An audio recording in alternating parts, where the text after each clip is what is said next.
Hello, ladies and gentlemen, those between and unaffiliated to the Novice Elitists. Caleb, we are starting a new DC hero showcase, or whatever we're calling this.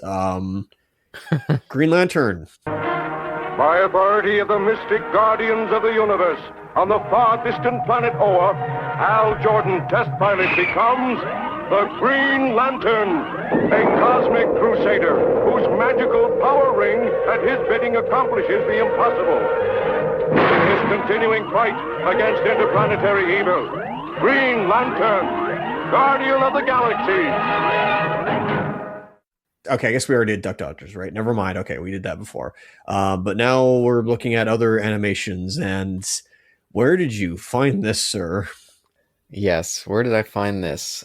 So I think I mentioned back in our Duck Dodgers episode, like we were going to look at these different Green Lanterns because there's so many different ones that we might as well try to look at them in sections. You know, Hal Jordan will have his section. Guy Gardner will have maybe a very minor section. I don't think he's been in very much, but we'll have their own little pieces.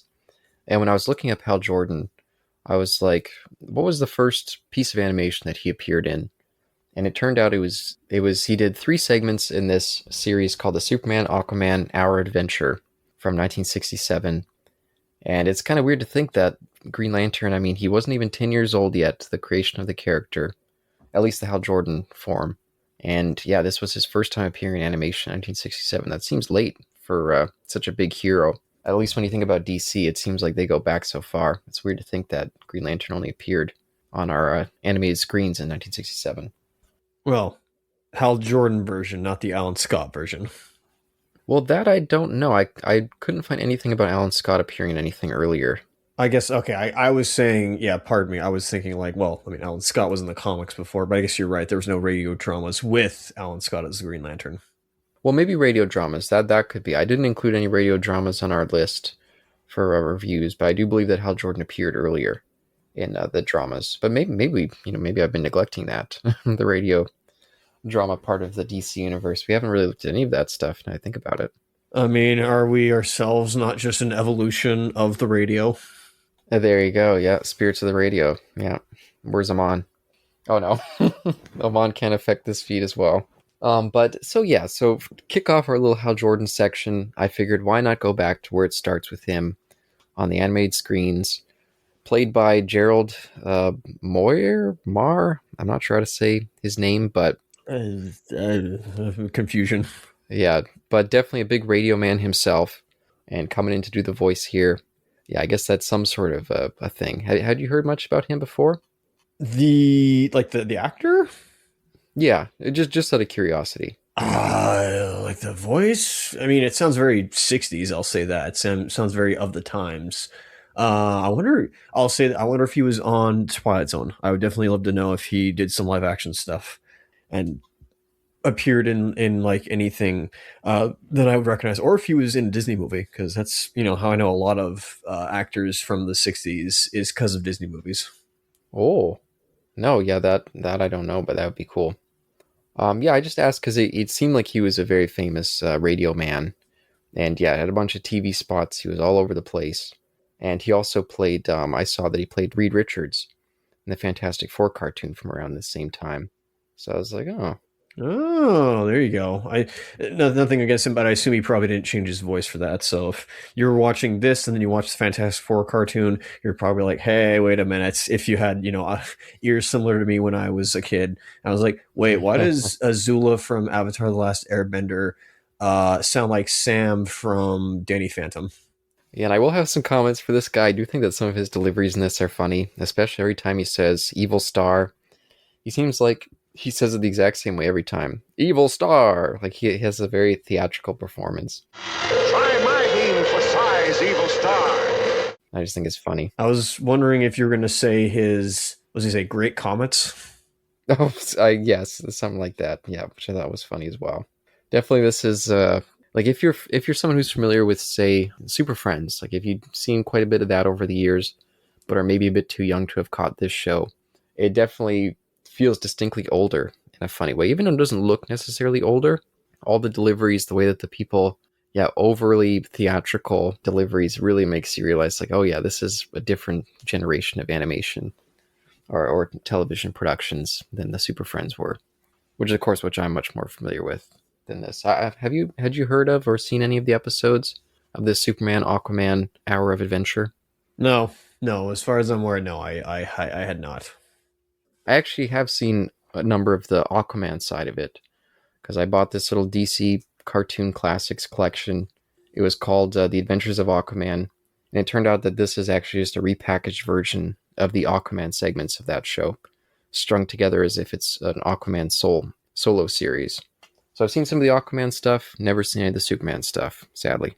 Oh, can I just make the obligatory like joke and or like just the obviously big like elephant in the room? Sure. Is Netflix gonna be able to put all this stuff like on Netflix now? Like, can they take this show and put on a? Okay, yeah, I'm done. Oh, geez. Let's. I guess that is some big news happening in the world of DC right now. Well, and Warner Brothers, really. Yeah, but I don't know what the hell's gonna happen with that, and I just yeah. Let's focus on the good stuff. Well, maybe good stuff. I guess we can talk about it. I'm sorry. I had no choice. It could go no other way. Sorry. Oh God, where's Eric? Yeah, he's the unseen man in the room now. He's been here the whole time. But so yeah, like I mentioned, we're going to be looking at three different segments. And how do you want to do this necessarily in terms of our little opening or ending thoughts? Would you prefer to just kind of talk about, maybe do a little run through of what happens in each segment, and then at the end of each say what we thought, and then just kind of wrap it up at the end, all told? Yes. You know what? I want to test. I want to experiment. Let's experiment here. Okay. Yeah. So I'm not wanting to do this scene by scene because I think that's deranged. Um, might be a slight redemption for me from Super Friends and how I acted in that episode. But instead, let's try something. So we'll start with so these things had episode names, right? Like this isn't just like, Yep. episode 1, 2, and 3. So we'll start with the first issue, episode, whatever you want to call it. That's your cue. Yeah, episode 1, Evil is as evil does. Ah, there you go. Come on. What a title. And this is focused on Hal Jordan, a test pilot. He's getting called in by the pair of green weirdos. Or I guess not a pair. There's a whole bunch of those little Munchkinland weirdos. Oh, there's a reference that I'm going to make in like 2 of these. And they're like, oh no, Green Lantern, it's Evil Star. We need you to come help us out with this freaky guy. And so Green Lantern jumps into action with his little pal, his weird pal. What is he? Where is he from? Is it Venus? Did they say? Yes, the Venetian. And at first, because there is a sidekick that Hal Jordan has in the day, but I believe he was Inuit, and they obviously gave him that Oh yes, former name or the former word that we don't speak of anymore. So yeah. yeah. Starts with an E. Yes, or maybe he's Alaskan. I don't know. Yeah, and so like I said, this guy Gerald Moyer, if that's how you say his name, I apologize. I'm sure he's long dead. But Okay. just the way he always says "Evil Star" and the way he says Cairo, I just think is so radio-ish. It reminds me of the old days, like a 30s, 40s era radio personality. So it took me a little bit to kind of warm up to his version of Hal Jordan because it just feels so stagey in kind of a funny way. But so yeah, how to go through this little, because it's so short. It's hard to really say too much about what we see here, but Evil Star is in this version Hal Jordan's Joker. He's going around and he's just causing mischief. That's literally all he's calling, like either calling him out, like calling Hal Jordan out to cut a mad promo, and then he's going to Oa to destroy the offices up there. Like it honestly literally is like a WWE match where Hal Jordan, Evil Star do evil thing, and then Hal Jordan comes in to kick the crap out of him. I was hoping for some funny lines that I never wrote down at the same time, but I was also looking at, okay, what are we going to do? Because the big thing with Green Lantern is, what is he going to conjure up with his projections and his constructs? That's the biggest thing. One, I love, there's a lot of concepts I like here, more Hmm. than perhaps like, the episode itself. I love that he creates a beam of light that lets him and Cairo travel into space. Again, that's just like a thing to save like money on, but for some reason I like that concept, and that is so absolute 60s as well at the same time of just like, yeah, we have no concept of okay, maybe I guess the scientists in the day did know about relativity, but it's like, no, we're just gonna like have him create a beam that just, I love the fact that Oa is just around the corner, even though they say it's in like the center of the universe. It's fucking great. It's cheesy. It's like, totally Saturday morning kids cartoon, and I'm loving it. Like it's 7 minutes. You can kick the crap out of this, but I'm like, I'm fine. I'm okay with this. It's fine. Whatever. I've been going through some with Eric on some of the old Transformers cartoons, or the first Transformers cartoons. They're great. They're wonderful. I know there's not a lot of plot to it, but some of the times I just like I think, not grand scope. Well, the last one we did was pretty grand, but I more like the concepts of them themselves, even though I think these ones don't go into it too much. Cairo's a Venetian, and okay, maybe the accent that he has is potentially. I had a question about this, and I asked Sean last night. I don't know if I'll ask you about it later, but it is very Sure. sensitive and insensitive at the same time. So I'd prefer another time on like certain depictions of different cultures and ethnicities in media. But in this one, yeah, the constructs, as I was saying. So I don't know if he'll do this, but we have a beam lock between Evil Star and Hal. And what does Hal do? He just creates a sword. He creates a saber, and it slices. That's what I want more of. I need more of that. Evil Star animates a bunch of rocks on the ground, and then what is Hal do? Just axe, just like cuts. Some of the animate. By the way, there's some bits of it here. Again, it's basic, Yeah. but there's a few parts where I'm like, even like when Evil Star gets like flung back with the boxing glove. And yep, no, there's the fist and the boxing glove. Hal's signature move, I guess. That he's flying backwards. Didn't look bad. Didn't look too bad. There's a few instances of even the police gunfire as well. One, guns and cartoons. What? I thought we couldn't show those anymore. Yeah. Different time. It was okay. Like again, you could say gun safety, but it was pretty not fluid. But I was like, I was impressed. Even for 67, I'm like, that's really, I don't know. I like that animation sequence. That was fine. Um, Obviously you see his initial test pilot, or his pilot, or sorry, his initial plane that he's in. You can Oh. see it's doing the old school, like, okay, like the same cloud, whatever. Like it's there, it's fine. To you, my friend, I've been talking for a bit. What are your thoughts on this episode? Well, overall thoughts on the episode. One of the first things that I thought when I finished this, and I actually went and looked up the writer of this episode, George Cashton, because I was like, this kind of feels like as if DC Comics had a little comic strip at the end of like the New York Times or something. And I was like, was this guy like, was he a strip writer? And I did see that he was primarily a comic book writer, and worked a ton for DC, did a whole bunch of stuff, worked on Aquaman, Action Comics, Detective Comics. Like he was jumping all over the place, and yeah, didn't write too much television really. But yeah, I didn't see if he was doing any comic strips. But that's one of the things I like about these kind of variety shows for the DC stuff. I saw that this Superman Aquaman hour, mainly they featured those two heroes, but of course we have Green Lantern here, and they also did Hawkman a few episodes for that, and another one that I can't remember what the other one was. So that's kind of fun. It's like, oh, I can just tune in and get a little collection of these little shorts that feel like tiny little comic strips, and that's just cool. And yeah, in terms of, it's not like we're getting any too much depth here, but just as a way to kind of dip in and learn, like, oh, Green Lantern, who's that? What does he do?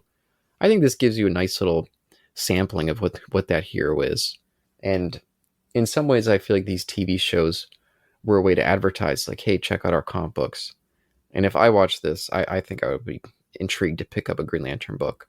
Yeah, I agree. I agree with you. I was also wondering if these three, and or however many were after this, were they strips? Not even strips. Were they issues themselves that were condensed? That's a good point. That I don't know. I mean, of course, here, Evil Star. Well, I said of course, but now that I think about it, I mean, I haven't looked it up, but I thought that he was a comic book character. Do you know? I don't know, but I'm just gonna say it. So one, he has his evil device, his like counterpart Green Lantern device object is called the Star Brand, Mm-hmm. and that is, I believe, it's either around this time or it was in the 70s. That is what I think a Captain Marvel like of Marvel Comics.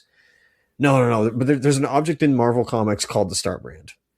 It's either an object or it is a costumed hero. I can't remember the two, and it has to do relate to Captain Marvel of Marvel Comics. So I was like, okay, well, we can't use that anymore. And two, Evil Star himself, I'm just calling him now. He's an acolyte of Starro. I don't know why, but him having like the star on Oh. his face, Mhm. even though, which is similar to Electro with his whatever his mask has got going on, he just has, yeah, this star to him, and I'm like, I don't know why, I just associate him with Starro now as the mind controlling space starfish. I don't know why he would seem like that, and he's like the first, and that would make perfect sense, I guess, for this. um I do like they pose this. There's no, I think the next two episodes kind of have that peril, the hero in peril aspect, which again, that's typical stuff for both just comics and storytelling in general, of all fiction, I guess, and especially for like maybe aimed at kids, is the hero gets in peril, how will they get out of this? And hopefully they'll use their wits to win the day, or just be lucky somehow. Is the, which I like how they established this in exposition again. Making a big deal out of this, I'm sorry, is that the battery itself, the power ring itself, has Mm. a charge limit of only 24 hours, and after that it's got to be recharged. Cool, keeps the hero for, it's Ultraman as well, and I guess Ben 10 as well. It keeps him from being too overpowered. There's limitations there. We don't know about Yeah. like Evil Stars, if he has a limitation or not, but they have that at the end. They don't go into it too much, other than Starman or Evil Star creating obstacles for Hal, whether it's like which is pretty cool though. Like, and this is, you call this deranged, and like, wow, how does this make any sense? But his his object, his Star Brand, just can freeze people. It can create inanimate object or animate objects from inanimate things, or create animate objects out of inanimate materials.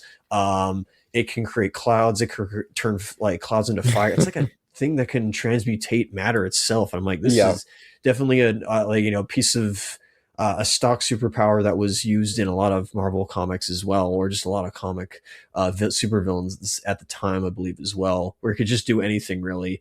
um Alchemy based, that's not how alchemy works, but either way, I like the idea of what they were going through. I don't think they executed it, of like, oh crap, I'm about to run out of time on my power ring. So, but I mean, it's a cartoon, but I definitely could see. Yeah. The only thing that I don't want to imagine is what these three episodes would be like if they were taken in by the CW. And I will never get that, which is fine, but I can only imagine what they would do with that, and I'll take this over that. Oh, well, I'll just say, yeah, you mentioning about Evil Star or Evil Star, You're wasting your effort, Evil Star. No. Yes. having the ability to just like create anything. I love when he created like those little. It was almost like he grabbed some plants or something off the ground and turned them into like giant spaghetti arms to just Yep. grab. I thought that was fun.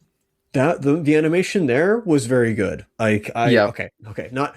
I'm just saying, like, I don't know, something about that was even like Speed Racer cartoons. I do not want to, like, be disrespectful to that cartoon, but even some of this for 7 minutes, and versus however long Speed Racer was per episode, like, even that kind of, although Astro Boy did do some good animation back in the day, but I don't know, man. But anyway, I don't want to compare and contrast anything. I think just some of the imagery as well with this, and you probably, like, you love your cosmic stuff. I also like cosmic stuff as well. I think Yeah. this was pretty cool. I like some of the imagery that we had in this. Of, he's not flying through space necessarily, but I guess him and Evil Star kind of do battle on Oa afterwards, which I was kind of surprised by. I also like the design of Oa itself. It kind of evokes the Hall of Justice slash Legion of Doom. There is that, like, okay, here's the headquarters, not necessarily to Hal himself, but to the agency or the establishment itself. Yeah, and to follow up on one of the things you said a few minutes ago, I do like the way they establish. Yeah, we see that he's getting called to Oa. He's a little bit like an intergalactic space cop. They set that up well enough. I think you'd get it right away. We see that, oh yeah, he's got some limitations. His power ring only lasts. We see him charging it at the start. That only lasts 24 hours. So again, it's just like if this was their way of selling, like, okay, you never heard of Green Lantern. This is the character. I think they're packing in stuff in there pretty good. And I did quickly look to see if Evil Star was, since I said that, I was pretty sure he was a DC character, and it turns out he was. But I don't know if this was actually adapting anything. But again, it's not like there's that much there. His villain plot is basically like, oh, if I, make him run out of power, like, what is he going to steal his ring? Or what was exactly his plan? There was a point where he takes the ring and then Cairo takes it from him again. And thankfully, yeah, there's Cairo to have the save. Like, yep, thank you, Cairo, for that. Good thing you have. Good thing Hal brought you. No, it's also Hal is known as a guardian of the galaxy. Yes, I That like probably that. went away Yeah, fast. I had a smirk on that one. No. So if once Evil Star gets, because Hal Jordan is Superman in this universe. I see Superman, but he is the only one. He is literally the only one in this cartoon. I mean universe. That once Hal Jordan's out of the way, they say with me, everybody. Evil Star can take over the world, of course. Yeah, of course. But yeah, I did like Cairo at the end. How he's always calling Hal boss. You Yep. got it, boss. I just thought that was funny. And again, it almost makes it seem like they're not necessarily like a team. Like it's like, okay, I'm the Hal Jordan's the actual space cop, and Cairo's just like his little guy that he calls in to help him out every now and again. His kid sidekick kind of thing. It's his Robin. Yeah, exactly. I do suspect they needed that just because perhaps I don't want to say a crutch, but I do wonder if it is just a thing of if it's just how Cairo is not the guy in the chair. Cairo is there just as well. He's insurance in the next episode, but he's just there, I guess, like for Hal to like maybe bounce ideas out, or also the audience surrogate. Cairo is a lot smaller, so maybe he is like kids can imprint onto him in a way. He's Yeah. Venetian, so it's like he's not a part of any ethnicity or culture on Earth. Though I do question the narrator, either in this episode or one of the other two, says like, "Oh, he's Venetian on Earth." I'm like, people are, and he also has Spock's ears. Are people not just like questioning his blue skin and his ears? I don't want to discriminate or anything like that, but like, are people just okay? Whatever, it's fine. Yeah, for a moment I was like, hey, he's an Atlantean. And I was like, oh wait, this isn't Marvel. That's the Marvel Atlanteans. Sorry, I know where you're going. Well, that's a good one, but no, I'm grateful for Cairo. I actually do like him, and I don't know. I wonder if he is supposed to be Vulcan. Like if they just said, "Oh, we like that," like I said, they took what the flip was his face. He was Taika Waititi in the movie, but whatever his name was, I assume it was that character, but we turned him into the Venetian. Oh, and I just love like, oh hey, my power battery isn't working. Here, just give it an old slap, like just bang it like the Fonz, and it'll work. I love that. Great. Oh, I do this to my radio when it doesn't work. I just thought that was funny too. Probably do this to my car as well. But yeah, I guess speaking of things not going so well for Cairo, do you feel like we're ready to jump over to the Vanishing World? What is, Caleb, the Vanishing World? Other than the second episode. Oh wait, actually, maybe I'm jumping the gun. Did we give our little bit of last little summations on evil is as evil does? Or did you want to save that for the very end? I think I've no, I'll say it now. I think I've watched it like, I don't know, 6 times by this point, because it's been playing in the background so many times. Yeah. I like it. I'm feeling it. I'm not doing best thing, worst thing on each of these, and I'm not doing the best thing, worst thing overall. That is not what we're no. I don't need to use that crutch too many times. I don't want to make it a crutch. I liked it. Don't know if anybody else will, but I'm a fool. I liked it. I would watch it again. Yeah, and again, these are very brief segments. If you've ever been someone who does read, and this is necessarily to you, Isaac, but to the listeners, Right? Yeah, yeah. The audience, the listeners. the readers in this case, if you ever just read little comic All strips, right. But they're listening to us, and hopefully they will go out and read. if you're like, oh, I'm picking up this magazine, oh, there's a tiny little strip here, a lot of them, there isn't much there for you to say to other people. It's like you enjoyed it, but it doesn't mean that there was like something you could actually review that much of. It's a similar thing for these, best thing, worst thing on these very short little stories. It's kind of just, yeah, you're getting a nice little glimpse. And did you like the glimpse that you got? And yeah, no, I definitely liked it. And Evil is as Evil does. It's funny, it's cute, it's again a very solid little introduction piece if you don't know anything about Green Lantern, which is yeah, very well done in compacting it in such a small amount of time. And Evil Star himself is just funny. I think his little cackling, yeah, I enjoy that kind of. He was even making me think a little bit of Skeletor for some reason. I don't know why. Maybe it was just the vocal performance, but I was thinking of that kind of the classic cartoonish villain in a way that I enjoy. But will we get a similar thing as we get into the Vanishing World? What happens in this one? Oh, actually, one more thing, just brief. I just Sure. remembered is so Hal apprehends Evil Star and then gives the Star brand to Cairo, and because of what happens in episode 3, I'm like, wait a second, are they secretly like having their own like Batcave slash Fortress of Solitude where they'll like have a bunch Mm, of pilfered and or a bunch of confiscated foes and nemesis weaponry and other such gimmick weapons and such like that. And I was wondering if that was going to happen, but that was a where potentially will Cairo kind of amass all these objects and become his own and or use them in case Hal's in trouble. I'm not exactly sure, but we'll have to wait and see on that one. yeah, no, that's a good point. I didn't think about that, but that is cool. Yeah, of course. But anyway, the Vanishing World. I really like this one. So the setup is there is a prison. This is so cool. I'm sorry. This just the again. Yeah, this is cool. I think the concept itself it lends itself more than the animation. And I know we are big proponents of animation can make anything work. It can make the more fantastical stuff work. It doesn't. Okay, well, again, this is a little more limited. And it's only 7 minutes, but I think the concept is great. I like it a lot. It works in a comic as well. There is a comet, not Sozin's comet. It's they travel alongside each other. And there's Sozin's comet. There's the comet from Night of the Comet, and then there's this one, asteroid, whatever you call it. It's in another dimension, and then every so often the frequency aligns itself to be in our dimension, and that asteroid itself is a prison. Fucking cool! Holy crap! Yeah, I love this. This is so cool. And so there's Big Dick over here. is it Org? I think it's kind of not a great name. Org, that's right. Thank you. Org and his goons kidnap Cairo, and then they're like, "We're using you as an insurance policy," which is great, so that Green Lantern will not interfere with our plans to get onto this asteroid and then grab all the prisoners in there. And I was wondering if Evil Star was in there potentially, Oh, and then from there we're going to just get more goons and then fight Green Lantern and hopefully be able to continue our criminal organization. yeah, and yeah, no, I also love the premise, and I think the animation in this one, there's a lot more opportunity to give us some exciting stuff, just with some variance in the visuals and variance in the character design, like our group of thugs. I think they call them interplanetary raiders.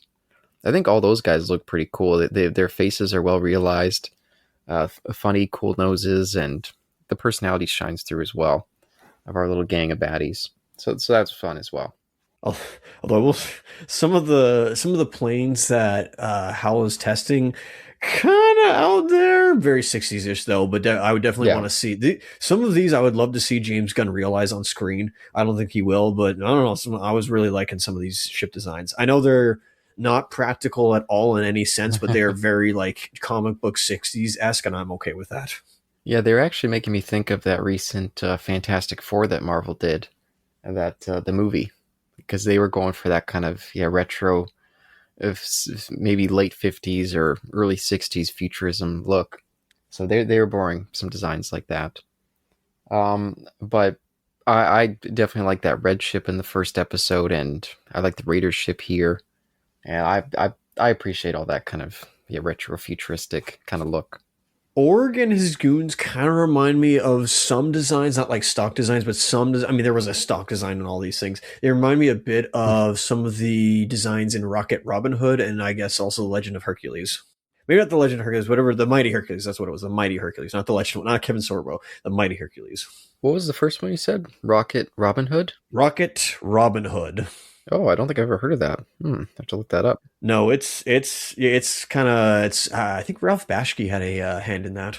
Holy crap! Like a sci-fi Robin Hood? Yep. No, it's the year 3000 in the Oh, planet of Nottingham. wow, that sounds right up my alley. Yep. No, it was something, all right, and it has a really good opening. Yeah, you got to pull that out for me at some point. And the brothers marching. Oh, I guess I do. Yeah, I probably should. And it's not DC. But again, it was like public domain stuff of like, okay, what's free that we can use? Hercules and Robin Hood. All right, what do we do with them? Hercules, he's just in there and he, beats people up. Rocket Robin Hood, it's in the year 3000.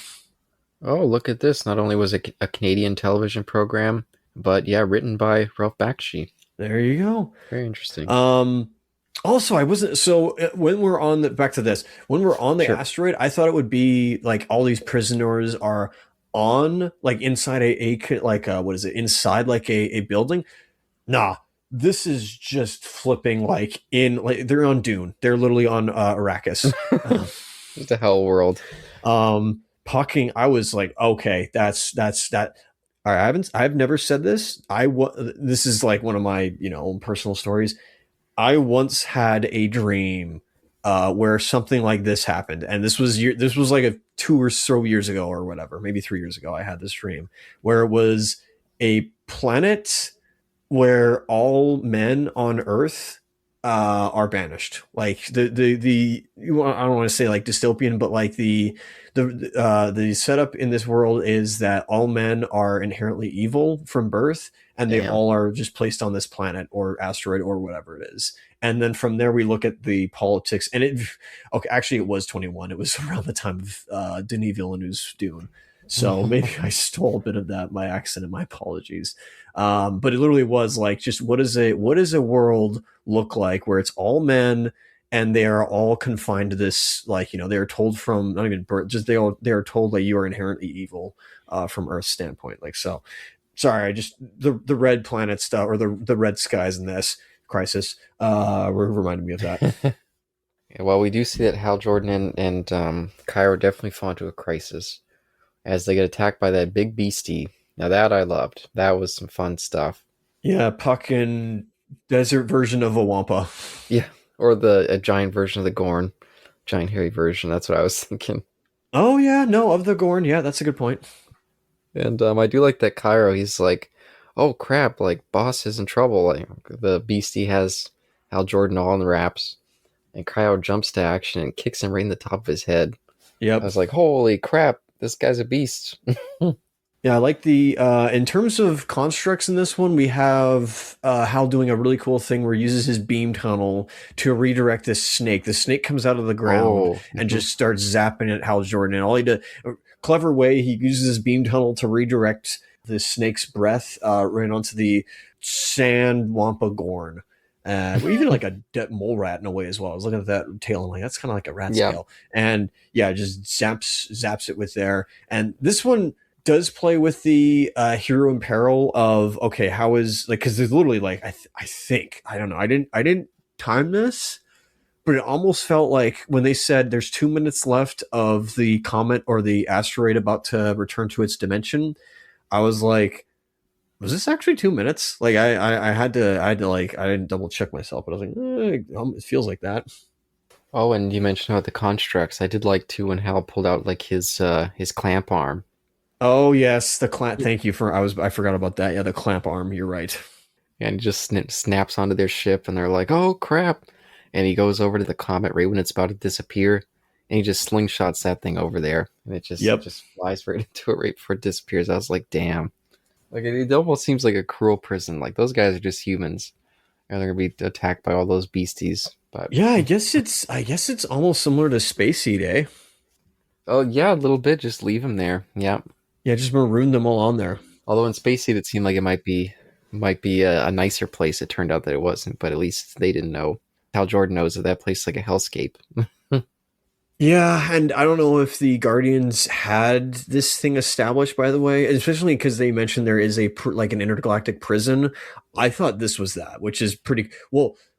Caleb, this is the Phantom Zone. This is literally like the Phantom Zone, but Yeah, every now and then yeah, it just like they're just stuck on there. I didn't even think of that until now. yeah. That's a good point. That's actually a very good point. Yeah.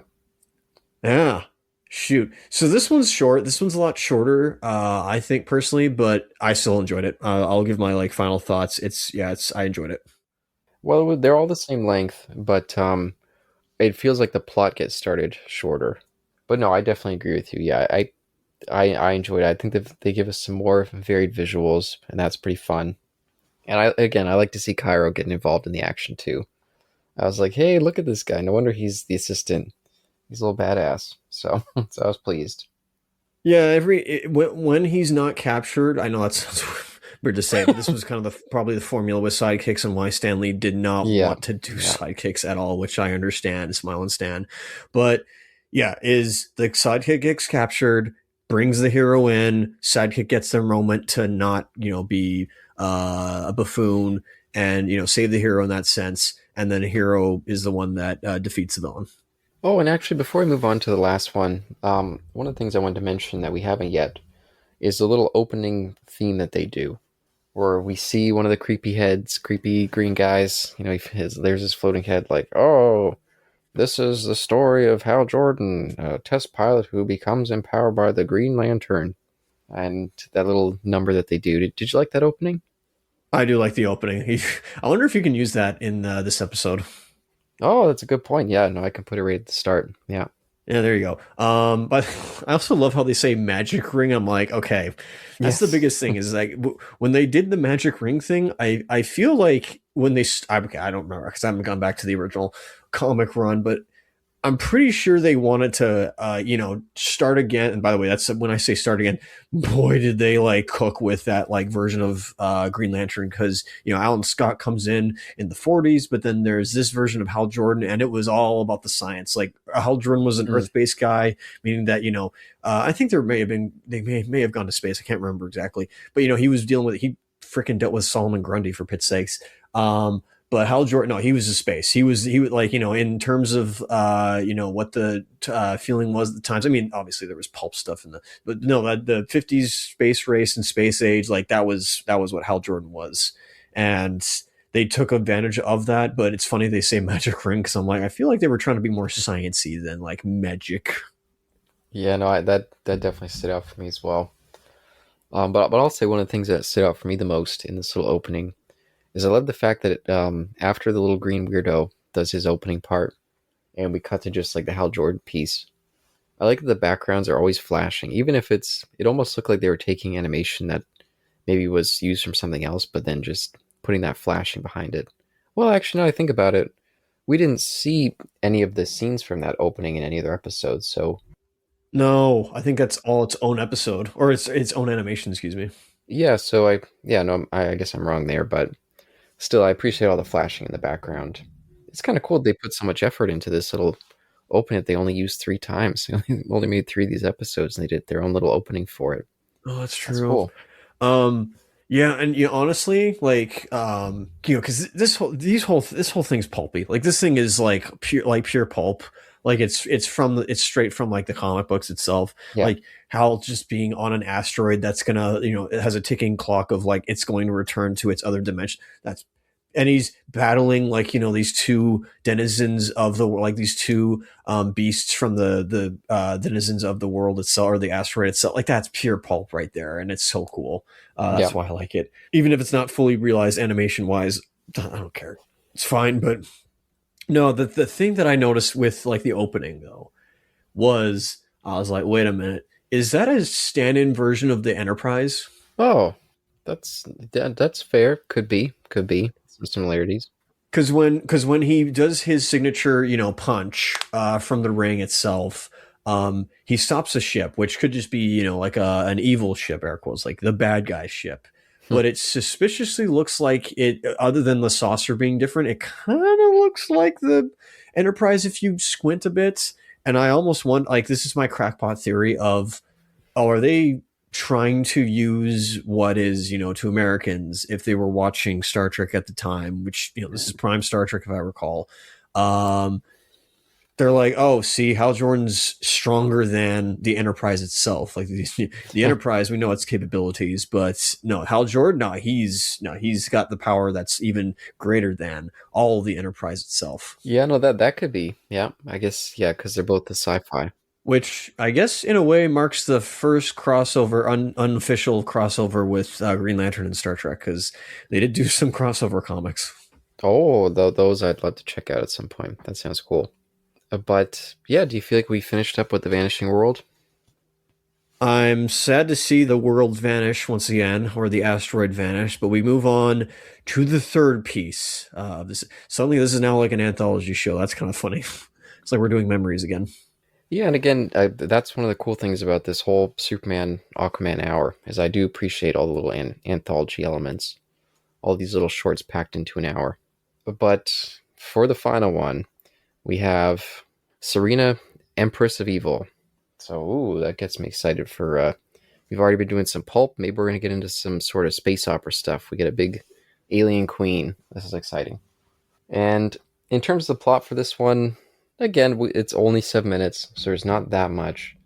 But if I recall correctly, the goal of the queen is to attack Oa, and it's just like, okay, we gotta distract that Green Lantern as we do our attack plan. Was that what she was up to?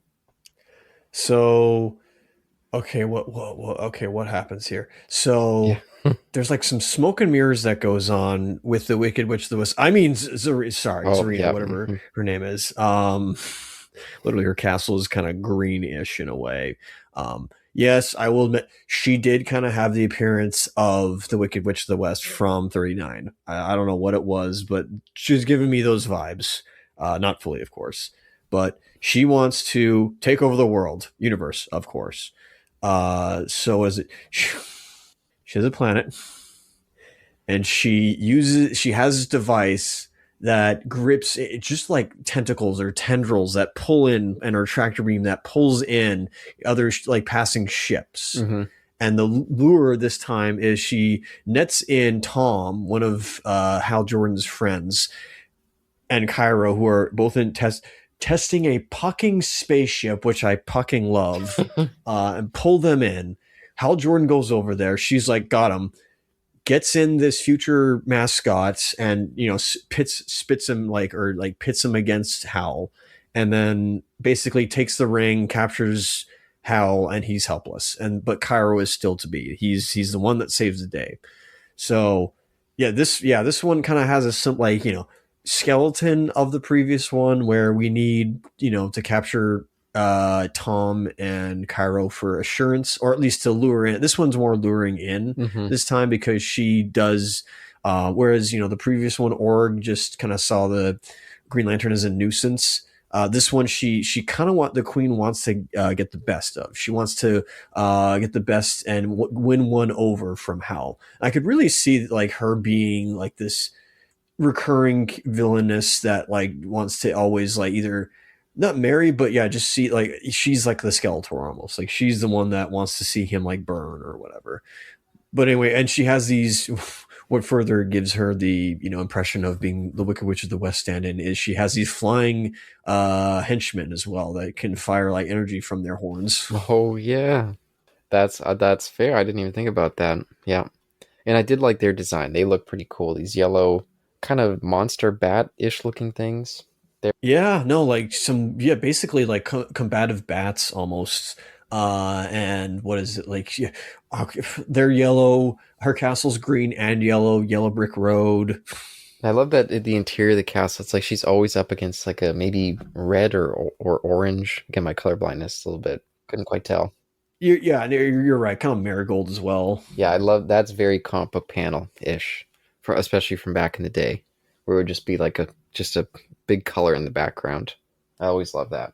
But yeah, again, the plot in this one, again, the plot's there's not too much there, but I do just appreciate all the different different designs that all three of these feel like they're giving us very different visuals, and I appreciate that and different little scenarios for the Green Lantern to show his different powers, and that's all fun.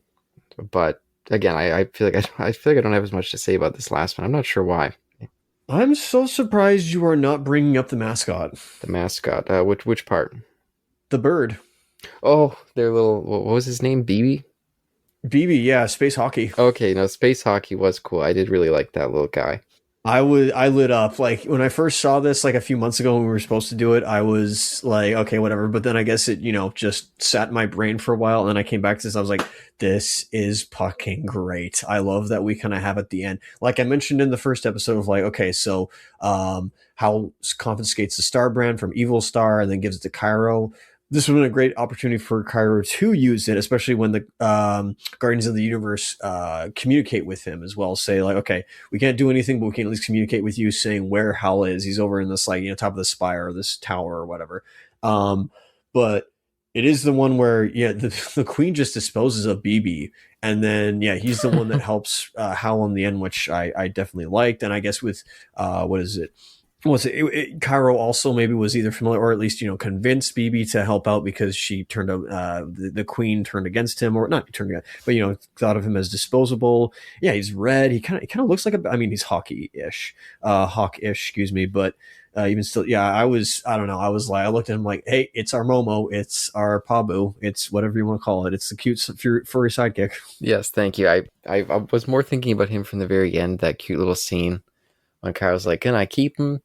Like I liked that, but yes, no, throughout he was cute and fun, and just since it popped up on screen for me, I also enjoyed when Cairo's just talking to the giant head. What it looks like he's like floating in a green gas of one of the those old grandpas. I was like, oh, why do I always find these guys so creepy and off-putting? It's because they're old men. That's why.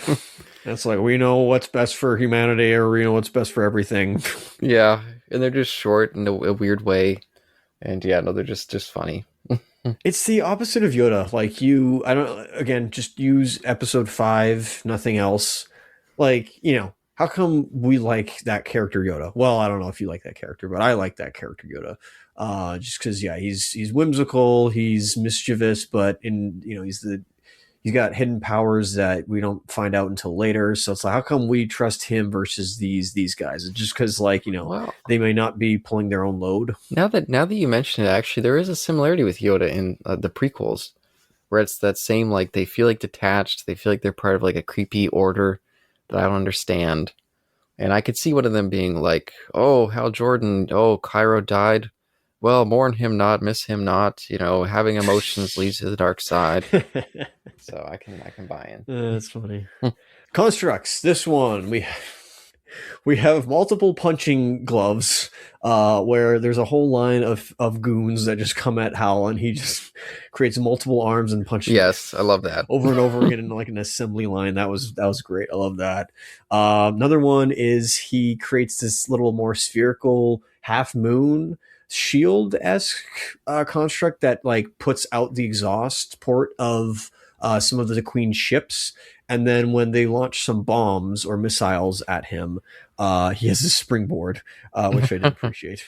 Yeah, and I also like they gave a little bit of like when we saw him doing the punching bag routine, and they cut to his face as he's talking. He just has this smile, like he's enjoying it, like he thought that was a fun design too. Yeah, that I appreciated, and I think as we keep going throughout this, I think we'll see that Hal Jordan does take a joy in the stuff that he can produce with the power, at least in some of the takes we've seen. Oh, of course. No, I don't always want it to be energy beams. If I wanted energy beams, I would go watch Dragon Ball Z. Yeah. Part of the fun of the Green Lantern is all the creativity you could do with that power. It's limited by only your imagination, so it's like, but obviously I gotta step up and say like, okay, well, what would you do, idiot? Point taken. Your point is yours. So I sense this one might be, okay, now we know the formula of these last two. It's I still like this one. It may have the skeleton of the first two, because there is a point where again Hal is in peril. I think one of the limitations of the lantern is because it kind of has energy fields all around, like force fields, like a continuous force field around the lantern bearer, like an AT field, I guess.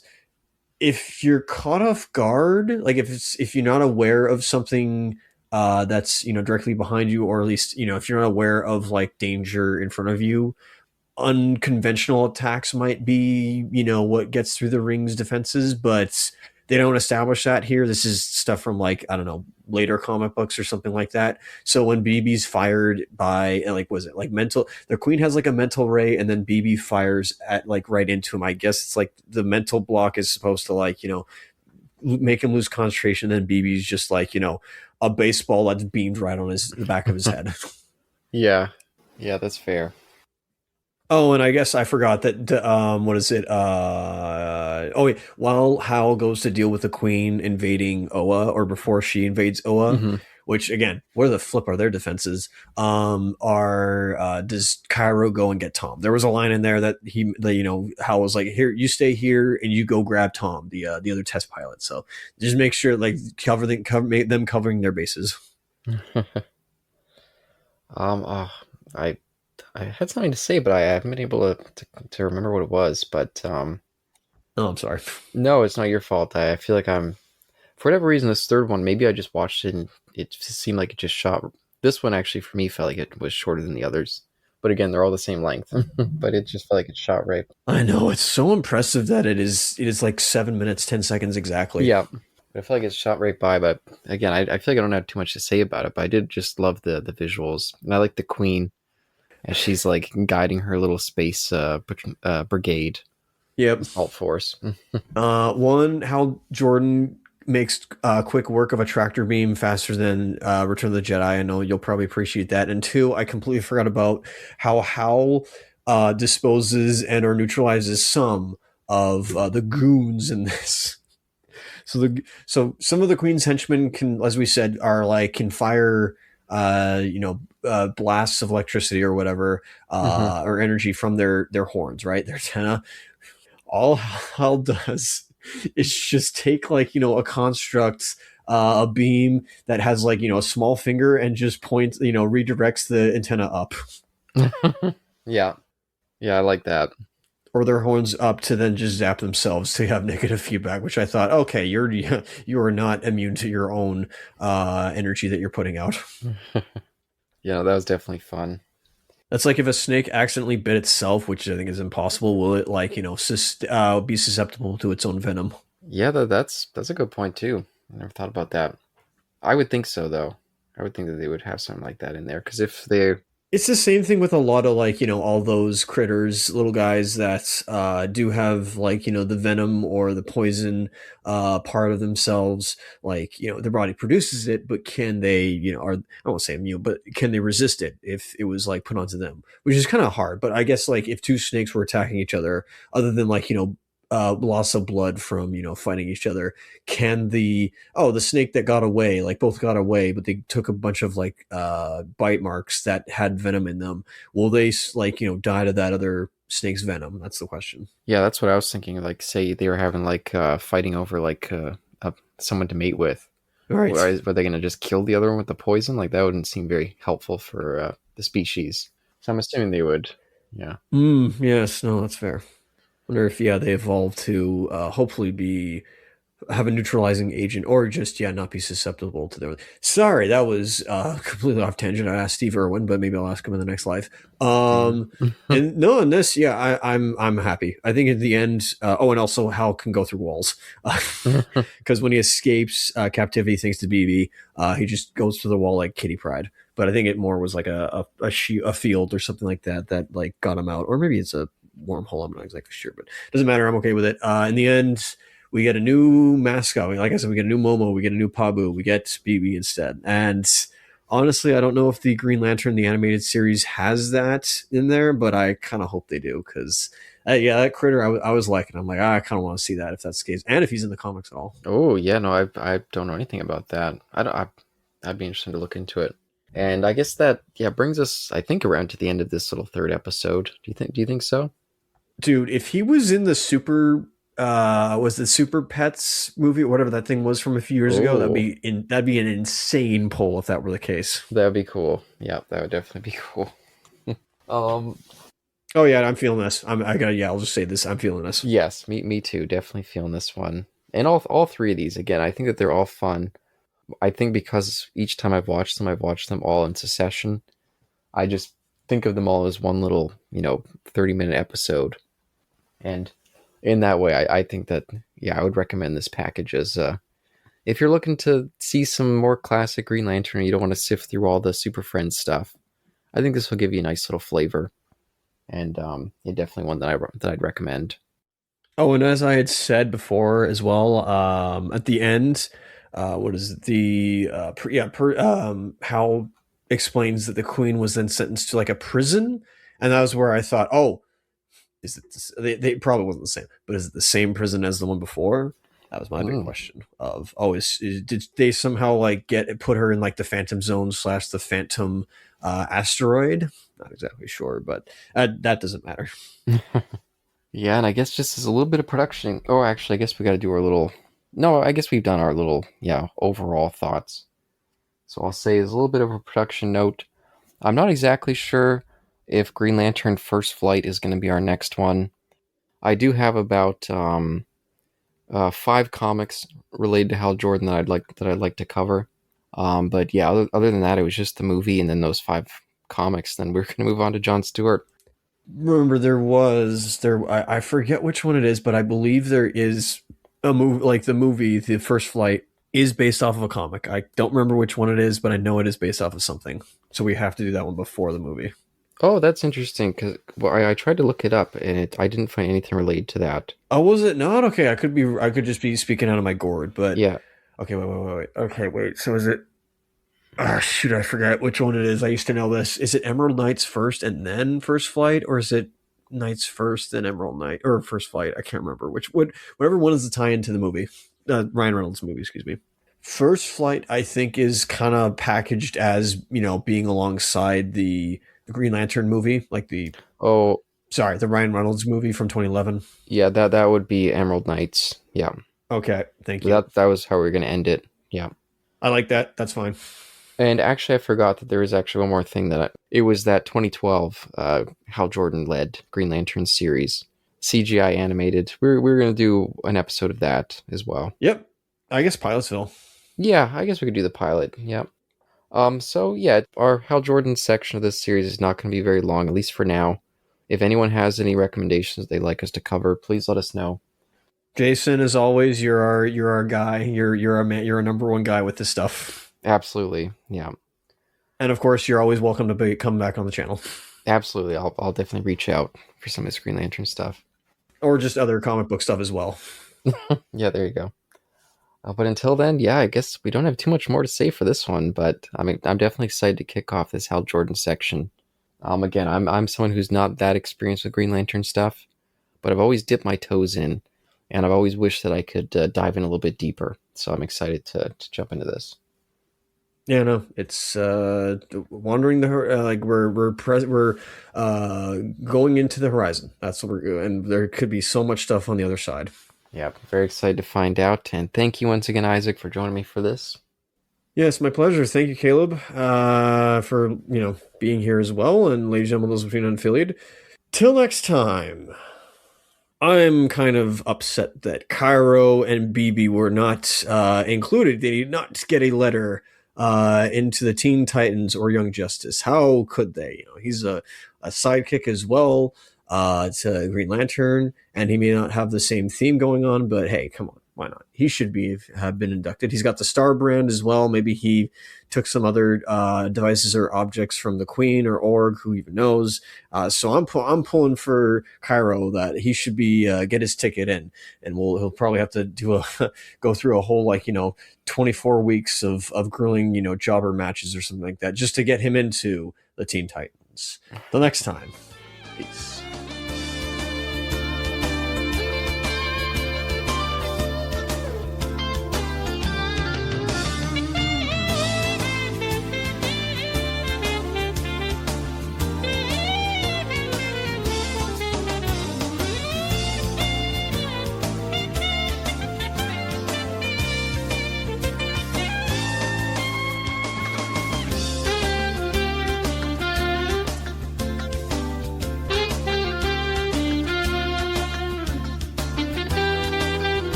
What's up, boss?